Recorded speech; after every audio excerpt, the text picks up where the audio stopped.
Hare Krishna, dear devotees, welcome to the ISKCON Ministry of Education Vaishnavi Voices Global Broadcast. I am so excited to introduce you to Mother Bir Mala, a devotee from the 1960s, a direct disciple of Srila Prabhupada, assisting the Ministry of Education in North America, guiding many teachers and parents. And we're so excited that you're here with us today, Mother Bir Mala.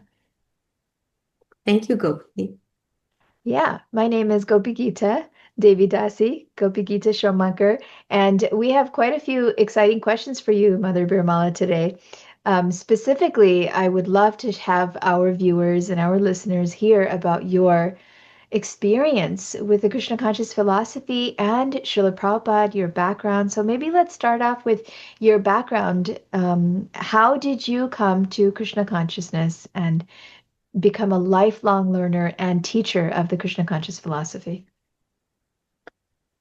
Well, I was studying in France and I returned to America in 1968, which happened to be considered one of the most violent years of social dissension in America. Oh. And I returned to the University of Washington, which was one of the centers of dissent. And I was finishing my education to get a master's degree in education. When I met a devotee who gave me a copy of Srila Prabhupada's newly printed Bhagavad Gita. Oh, and when you say dissent, was that because of the Vietnam War and the hippie movement and all that? Yes, it was mostly in my area of the world, in um, Seattle in the Pacific Northwest. There was a contention that it was mandatory to be a soldier in the Vietnam War at that Oh, time. oh my goodness. And so during this time, you arrived Mhm. back from France and from studies abroad, and you got a newly minted copy of the Bhagavad Gita. Yeah. Ooh, Mhm. And everyone was pretty stressed at that time. Everyone pretty much knew somebody who had died or they were stressed about leaving for Vietnam. So it was, people did respond to the devotees there.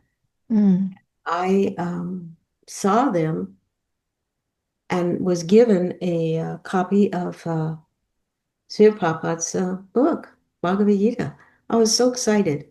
Um, when I read the verses, was one of the most joyous moments in my life.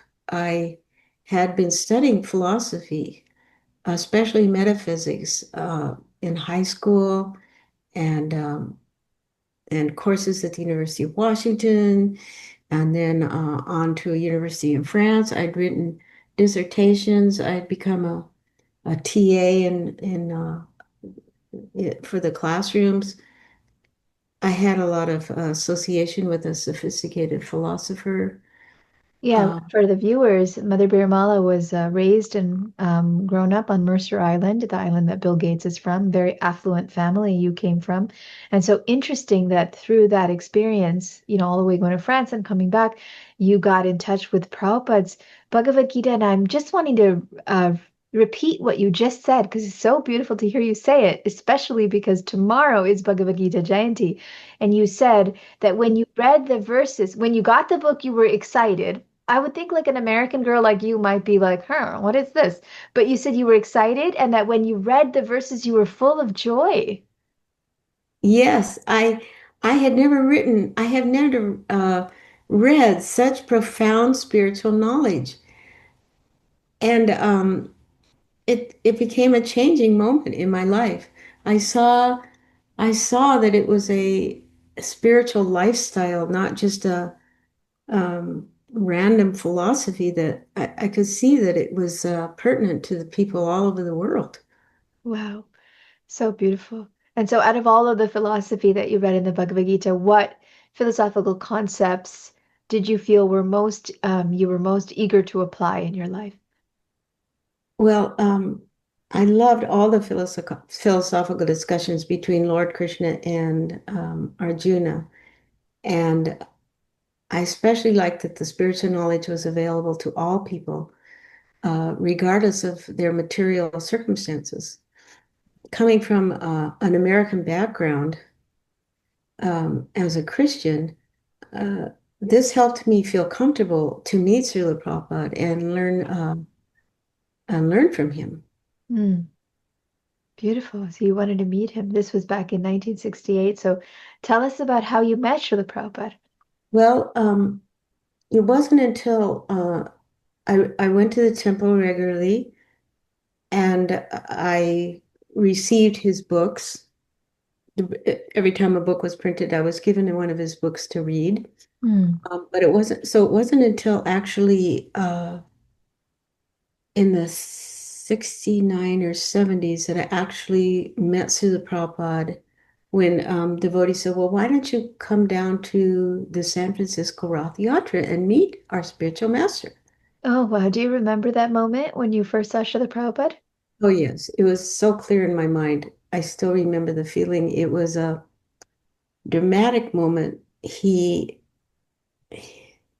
Of course, he was very new to American culture and women uh, just being able to be out and about in the world. And I remember that I had very long hair, very curly hair, very all over the place. And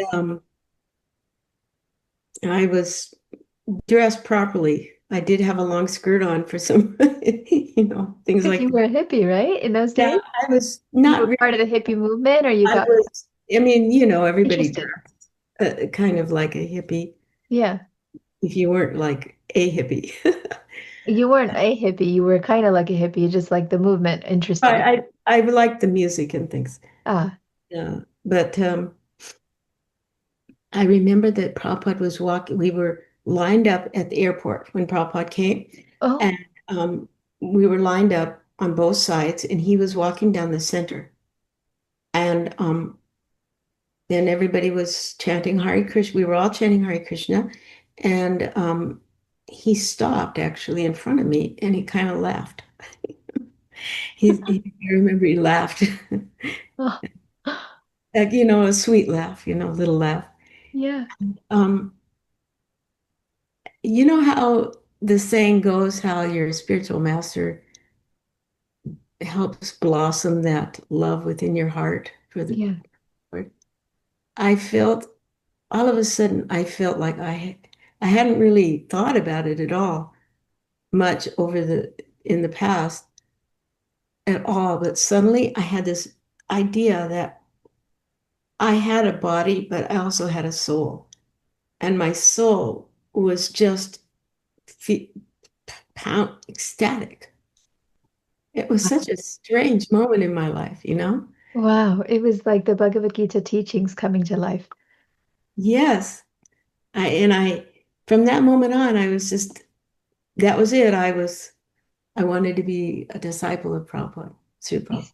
It's so amazing. That was the moment that you decided, okay, this is my eternal spiritual master. It's Yes. so interesting you say he stopped right in front of you. I've heard so many stories of Vaishnavas, Prabhupada disciples who have the same experience. And it's not possible that Prabhupada would have stopped in front of every single one of them.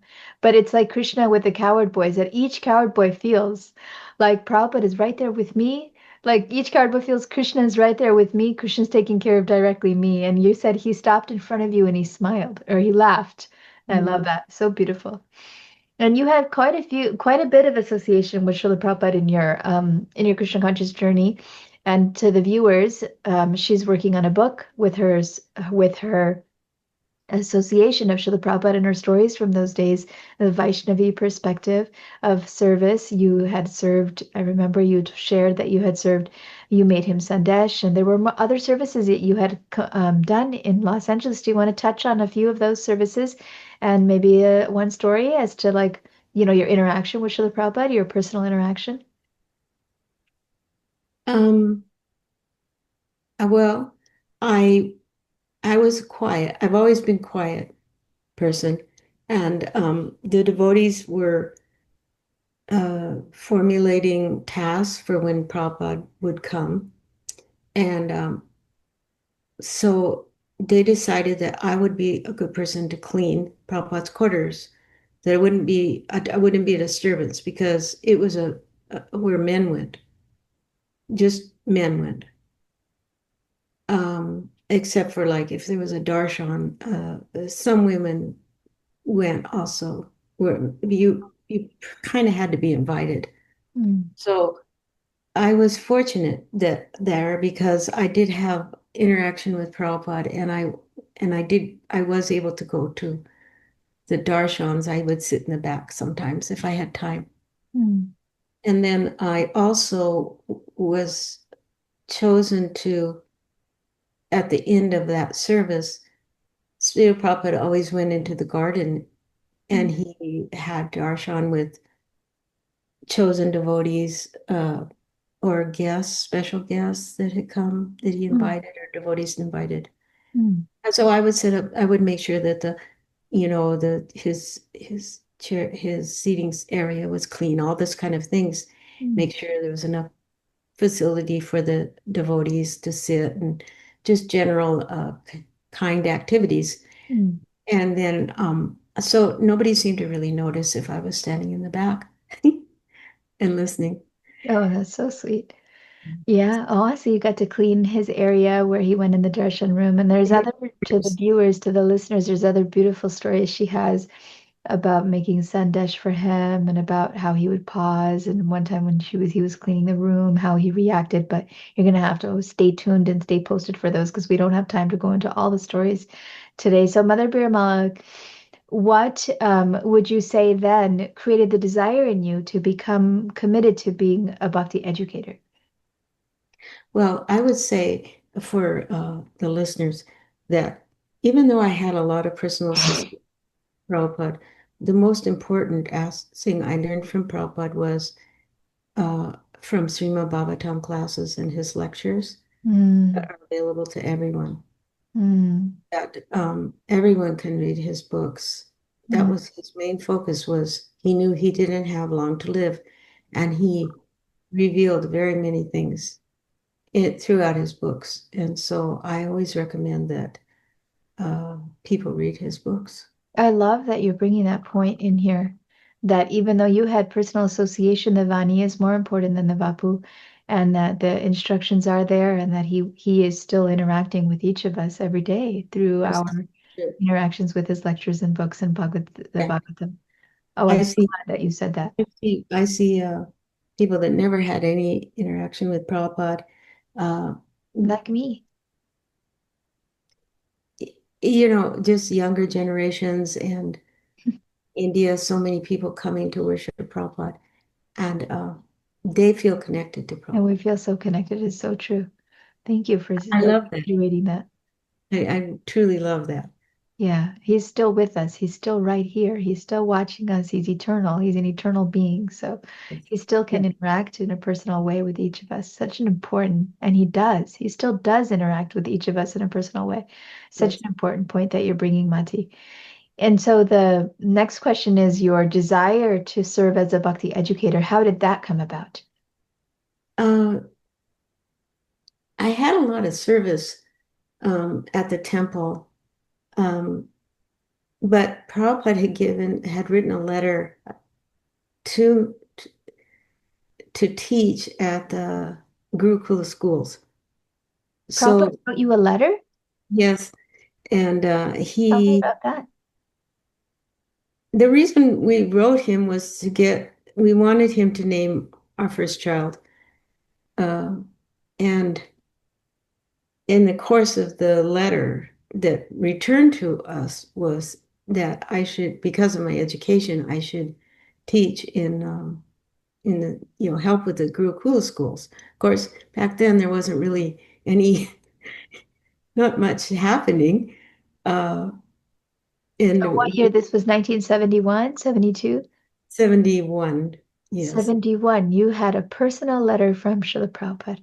I think the letter came sooner than that, maybe. I don't, Yeah, not sure exactly. I'd have to look it up. yeah. Oh, But it instilled in me a desire to help with I could see as a parent and friends with other parents that there was a need to help with the children's education. Ah, And so that was the other reason was because there was just a need. Uh, yeah. need. Yeah. So Prabhupada instructed you personally to go and teach in the Gurukula system, and that's so exciting for me to hear. I love hearing that. To all of our viewers, this Mother Birmala is also my mother-in-law and supporting us. We're doing together is supporting the Ministry of Education in the little ways that we can. And so your instruction that was given to you as a handwritten letter, which was not very common. Very few devotees got got letters from Srila Prabhupada. And so do you remember when you got that letter, where you were at, what was going on? Yes. The funny thing about it was is that it came after quite a while later, Oh, after my daughter was born, and oh. my parents and everybody wanted to know what her name was. I kept saying, "Well, I don't know. I'm not sure." Finally got the letter. I was really happy. It's actually kind of a famous letter because Prabhupada says to name her. Uh, well, I don't know if I think he knew because, but he said, I think Bhakti Dasi. You And mean then if I wanted to give her a suitable first name, I could do that. yeah. And then he said, when she takes initiation from a spiritual master, she will get a different name. So this letter became quite famous because at the time, after Prabhupada left, there weren't a lot of letters. It gave instruction that um, for people after he passed away what to do. And Yeah. there was confusion about whether they should be taken initiation for Prabhupada or what should happen. The Ritvic system. Important. Yeah, I remember that this letter was used as a proof that the gurus would continue on and that new spiritual masters that are empowered by the disciplic succession would Yes, give initiation. And this was like Prabhupada saying later on, she will get her name changed. yes. Yeah, And that's this also helped me to um, help other people to understand this process during yes, a difficult time in our movement. yes, in the 80s and the 90s. Yeah. So then you had the desire to become a bhakti educator. And since then, you've been serving for decades now. You were teaching in Denver, you were guiding students in LA, you have a family, you were guiding Westerners in Madison and Houston. You had folk programs. You've just been serving your whole life. Laguna Beach, you've just been serving and teaching, whether it be kids or adults. And now you've been teaching in Dallas at the school there, and now teaching, educators and parents and working with leadership teaching and parenting programs. So all of this experience, 30, 40, 50. Oh, I shouldn't say your Let's age. not get into that.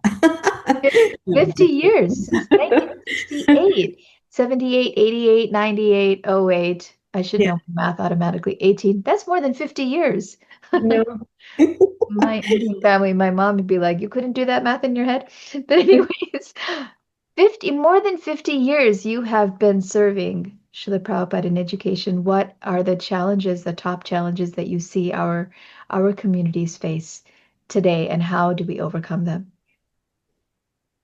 Well,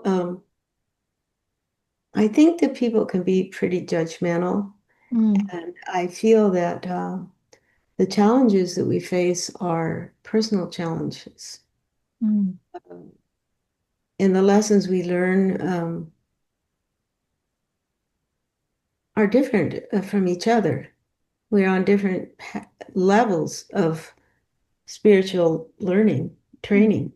mm, But what I did notice in general mm, was that the preteens and teenagers mm, face the most challenges um, because they lack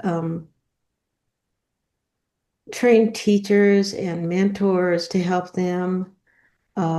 They and their friends lose interest in the temple programs because they're not involved that much. They're mm. not shown to be. The kids they like to play the nadanga. They like to preach. They like to do so many things. They're like little adults. Yeah. As I was growing up, my parents, my parents and parents that I knew pretty much across the board where I lived wanted to pass their tradition onto their children, and they liked when their religious groups, it didn't really matter which, we had different religions, but they liked that when they had youth ministers, Sunday school programs, alternative schools that they could attend if they wanted, Mm. and lots of fun activities for teenagers and Yeah. going into adulthood. Yeah. Um, so the spiritual training, this was my spiritual training as a youth, um, and it helped me when I left home for higher education. Um, And then it also went on to help me appreciate the messages, the spiritual messages that Srila Prabhupada was teaching. So you feel that the biggest challenge is that preteen and adolescent age, that the children need proper engagement, the teenagers, they lose their interest, and that there needs to be more variegated options. And what instruction or advice would you give to like community devotees, parents, teachers, like community members to help overcome this challenge and other challenges? Well, I see that talking to educators now in for Sunday school programs, which is one of the big aspects of temple life in in good, and in strong temple is Sunday school. And when the educators, when the teachers talk to me, they say that around 10, they aren't challenged and lose interest. They've heard they don't have they don't have teachers, they don't have these things that like a youth minister, different things that I had Mm, uh, growing up in their teenage years. mm, So I feel that there's a lack of young kids naturally will go to the temple with their parents or get dropped off, just see friends and everything. But if teenagers really like to be with their peers, So what would your advice be to solve that? I would my advice would be to develop programs um, for that age group. I know So like that if you're talking to a mom right now who has a teenager who's losing interest, or if yes. you're talking to a community devotee who is losing interest, sees that the teenager is losing interest, what would you offer to them as to how they can connect with their teenagers? Well, we have developed a program, and I imagine other programs could be developed, online programs for the youth. And I do know there are programs, but I've been involved in your program, Gopi Gita's program with leadership parenting and leadership parent teaching, Yes. which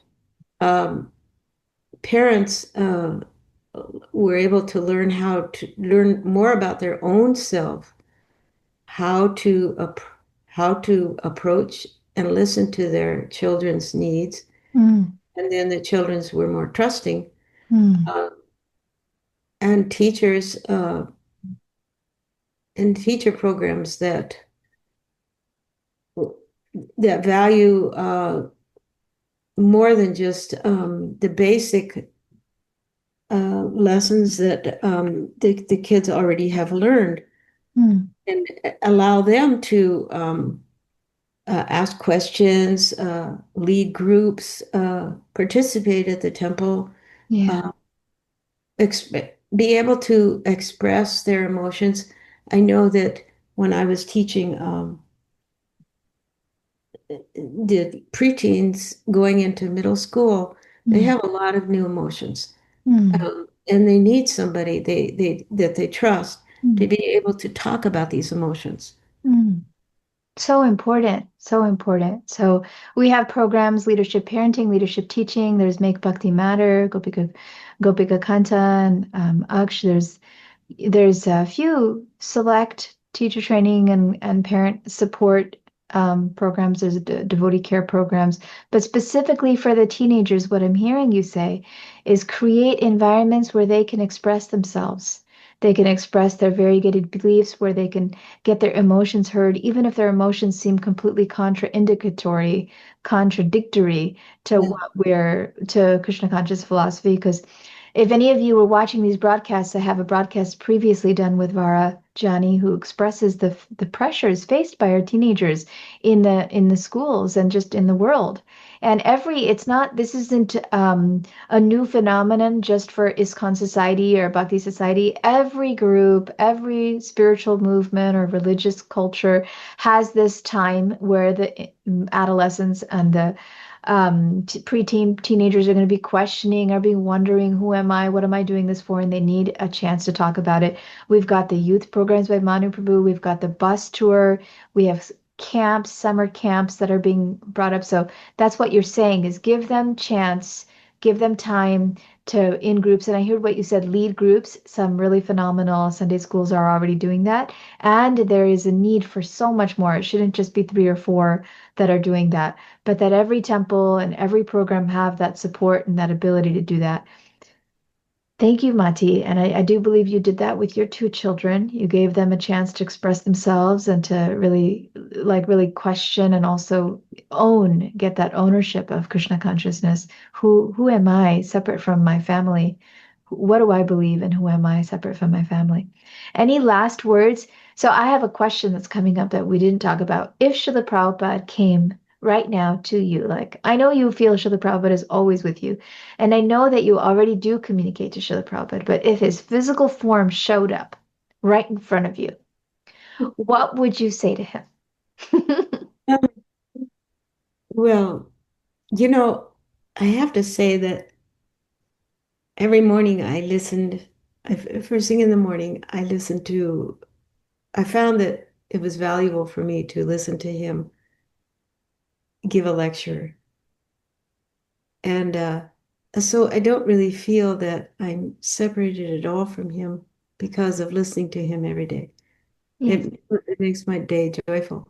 But if for some reason he uh, he walked in or something, I would probably ask him if he'd like me to make him sandesh. Oh my God. That is so sweet. Wow. We had a rasa about sandesh. Back then there wasn't Indian women to teach anything. So I had to read books and everything, and I developed all different.